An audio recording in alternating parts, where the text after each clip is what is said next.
Sa ato last two performers, let us hear a message from our Vice Gov, Honorable Eddie J. Gokyake. And please.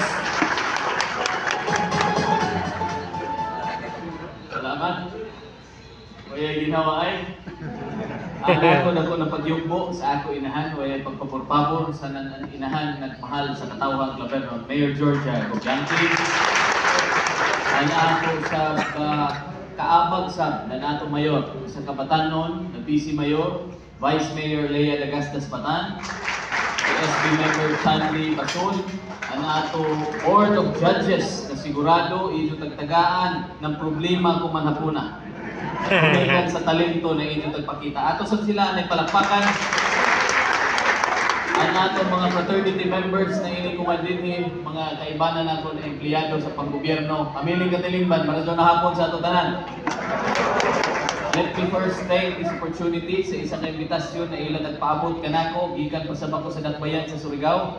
Charter Day celebration, ika-46 nga katuigan sa Dakbayan sa Surigao. Kita din sa lungsod sa Claver, ika-49 out sa 64 ang sa Surigao City, sa 69 kita din sa lungsod sa Claver. So dito yung 5 katuig na panahon na pagka-munisipyo ng Claver, munisipyo pasapan Surigao City, di ba?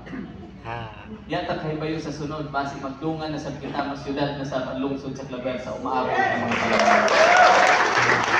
Akong pag-congratulate sa local government unit sa initaghimo nila na Fraternity Congress. Isa ini ang pinaka-importante na sektor sa atong katilingban. Na adyan nato tagain ng sakto na panahon. Sama na nini sa ka-congress na ato ipaabot sa ila ang nagkadaiya ng mga programa sa katilingban labi na ng lokal na panggamhanan sa lungsod sa Claver. Sayon kita na ang lungsod sa Claver isa sa pinakamalambuon na munisipyo. Dili ra lamang sa probinsya, dili ra lamang sa rehiyon ng Caraga, kundi sa entero nasod ng Pilipinas, ika-8 sa tibuok Pilipinas out of thousands of municipalities. Ini nakalambuan, dili ini matagamtaman, gumikan ra lamang sa atong mga lideres. Ini nakalambuan na tagamtaman, gumikan sa panagiusan ng mga Clavernon, sa pagsalig sa mga lideres, sa pagsanong sa mga programa, sa pagtuman sa mga balaodon, sa pag-implementar para mahimong matagaan ang kahapsay na kalambuan ang katawhan sa lungsod sa Claver. An ato tagsa-tagsa ka mga role, isip ako isa sa pagkaka-fratman. An ato tatay si Mayor Eddie, fratman sab. So nahibayo kami, nakasinati kami, kung uno'y mga hunahuna nato ng mga fratmens. Importante sa ato na kinahanglan parte kita sa katilingban. Dili ra lamang sa relasyon ng panag-iginig sa unay na nato mga frat members, na nato mga brothers, kundi kinahanglan ang nato mga programa haom sab or kabahin sab kita sa nagkalain-lain na mga programa sa ato katilingban. Ako ra lamang iside sa inyo ang grabe kagana na example. During the pandemic, isa ito ng mga panahon na nakapakita ang atong mga fraternities, dili ra lamang sa lungsod sa Claver, kundi sa kinatibukan ng atong probinsya, kung tag-uno sa nila pagtabang in their own little way ang komunidad. Sa panahon ng Odette, arang kadako sa natabang ang atong mga fraternities sa pagtabang, sa paghatag ng relief goods, sa pag-assist ng mga LGUs. During that time, ako lamang ipahibayo sa inyo, I was the only elected officials dito sa Kapitolyo the following day after Odette. Wayay lain ako nakita kundili atong military men, uniform personnel na dili ko taga Surigao. Kay siyempre kung taga Surigao, dyan man sa ilang pamilya. Kay laging apektado man sa, biktima man sa sila.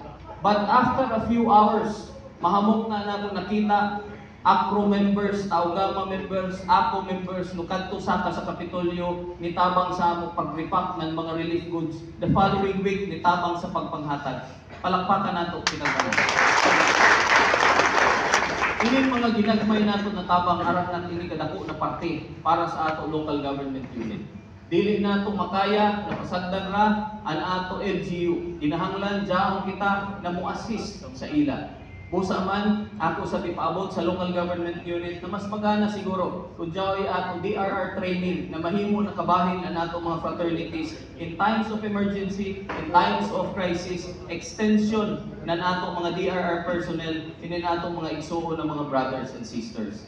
So importante karadyo ini, at the same time, sa una, kung maghisgot kita ng fraternity, dyaon man ang kasamok Di ba? Di ba nato ikatago yun? Diyaw nagkagubot. Pero kumanda ko ako kalipay na nautro na ang mga imahe na natong mga fraternities. Diba? Diyaw na itong mga socio-civic mga programs na ato i-implementar sa matag komunidad. Kung grabe diyaw kagana. Ato na iganihon ang atong mga kabatanunan sa pag-intra ng fraternities. Kay dili na lamang kung brotherhood at ila makuha, kundi dili makatabang sad sila sa katilingban. So kuman ako na mapasalamaton karadyo ako sa ining successful na fraternity congress sa lungsod sa Claver ug manghinaot ako na mahamok pa ng mga katuigan ang atong himuon ng mga sama ini na pangatapok para atong mahisgutan kung unoy atong mga plano sa umaabot ng mga panahon na binadinhi sa atong mahal na lungsod sa Claver. Para sa hapon, mabuhay kitang mga Claver.